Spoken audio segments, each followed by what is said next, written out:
Hello friends, welcome to my YouTube channel. मैं हूं दिव्या शर्मा। दोस्तों, आज मैं आपको बताने जा रही हूँ साइटिका दर्द का इलाज, जो कि साइटिका की समस्या की जड़ पर काम करता है। आज इस वीडियो में आपको बताया जाएगा कि आखिर साइटिका दर्द होने का कारण क्या है।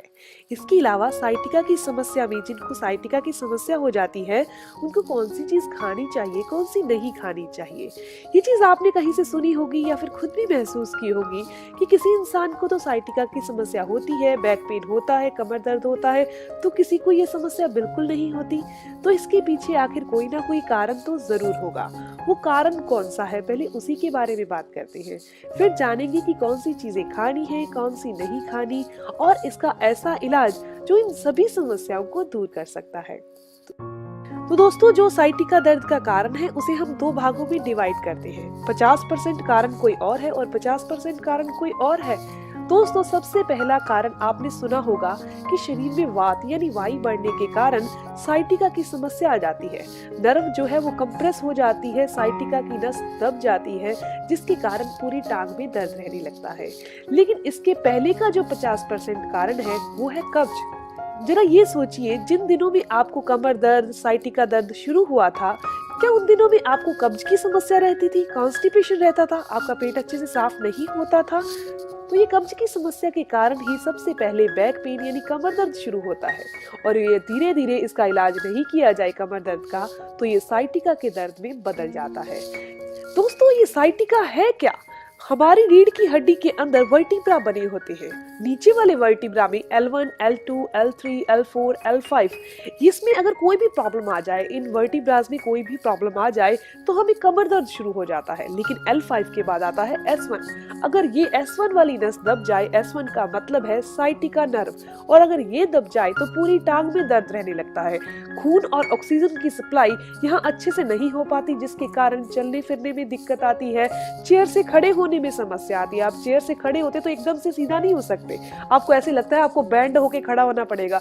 फिर धीरे धीरे आपके शरीर में खून का सर्कुलेशन चलेगा, टांग में ब्लड जाएगा, फिर धीरे धीरे आप चल सकेंगे, वो भी बहुत पेनफुल तरीके से। तो दोस्तों, आज जो मैं आपको इलाज बताने जा रही हूँ वो इस साइटिका की समस्या की जड़ पर काम करता है, यानी कि पूरे तरीके से इलाज करेगा। सबसे पहले इस इलाज को भी अपने 3 भागों में डिवाइड कर। आपको ये चीज तो पता चल ही गई कि हमारे शरीर में वात और कब्ज के कारण ये समस्या आती है। दोस्तों, इलाज भी कुछ ऐसा ही होगा कि जो वात की समस्या को दूर कर सके। हमारे शरीर में साइटिका की नर्व दबने के कारण जो स्वेलिंग और सूजन आ चुकी है, ऐंठन आ चुकी है, वो भी दूर हो जाए और ये नस भी खुल जाए। तो दोस्तों, इलाज में सबसे पहले काम आपने क्या करना है, अपनी बैक पर यानी कि कमर पर और पूरी टांग पर मसाज करनी है। अब मसाज के लिए कौन सा तेल लेना है?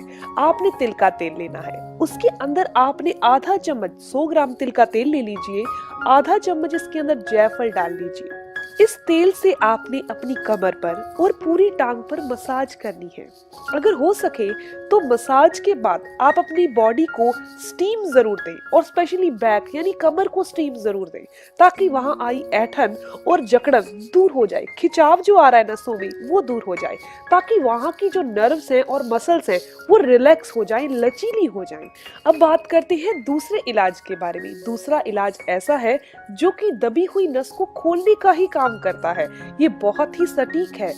ये आयुर्वेद की एक ऐसी औषधि है जो नसों को खोलने का ही काम करती है, दबी हुई नस को सही करने का काम करती है, यानी कि इस साइटिका की समस्या के जड़ पर ही काम करेगी। आपने हार श्रृंगार का नाम सुना होगा। अगर आप हार श्रृंगार का इस्तेमाल कर चुके हैं और आपको फायदे नहीं हुए, तो आपने इसका इस्तेमाल गलत तरीके से किया होगा। तो मैं आज आपको बताने जा रही हूँ इसका इस्तेमाल का सही तरीका क्या है। आपने हार श्रृंगार के 5 से 7 पत्ते लेने हैं और उनकी अच्छी से चटनी बना लेनी है।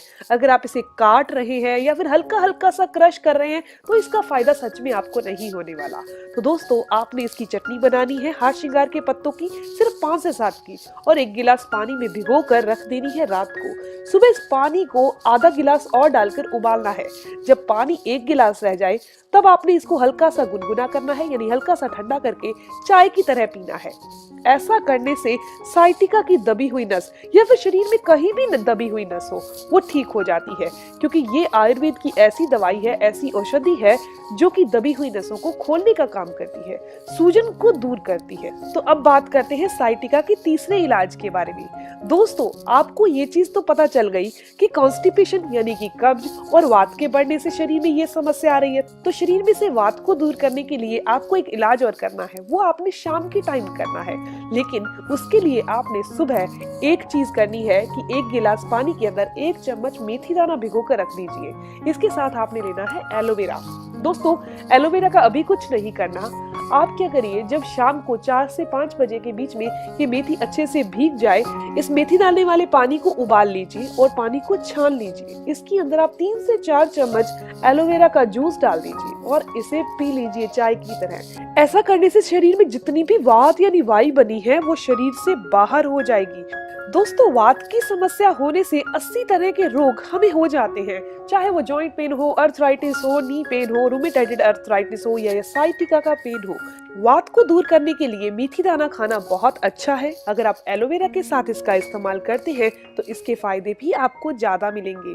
दोस्तों, वात के रोगों को ठीक करना चाहते हो तो अपना खाने वाला तेल यानी कुकिंग ऑयल पर ध्यान रखना बहुत जरूरी है, नहीं तो ये वात से होने वाली समस्याएं कभी भी ठीक नहीं हो सकती। तो कुकिंग ऑयल यानी कि खाना पकाने में जो तेल इस्तेमाल किया जा रहा है वो हमेशा ही सरसों के तेल का ही इस्तेमाल कीजिए।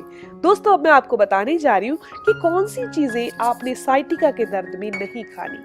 दोस्तों, आपने रात के टाइम खट्टी चीजें नहीं खानी। इसके अलावा जैसे अब सर्दियां चल रही हैं और बाहर बादल आ जाते हैं, जैसे कि ठंड का मौसम ज्यादा आ जाता है, कभी कभी धूप बिल्कुल नहीं निकलती, बाहर बादल आ चुके हैं, चाहे सर्दी हो या गर्मी, फिर भी आपने खट्टी चीजें नहीं खानी, क्योंकि उस टाइम बाहर बादल है। आप खट्टी चीजें खाएंगे तो शरीर में वात और वाई ज्यादा बनने लगेगी। तो दोस्तों, इस चीज का जरूर ध्यान रखिएगा।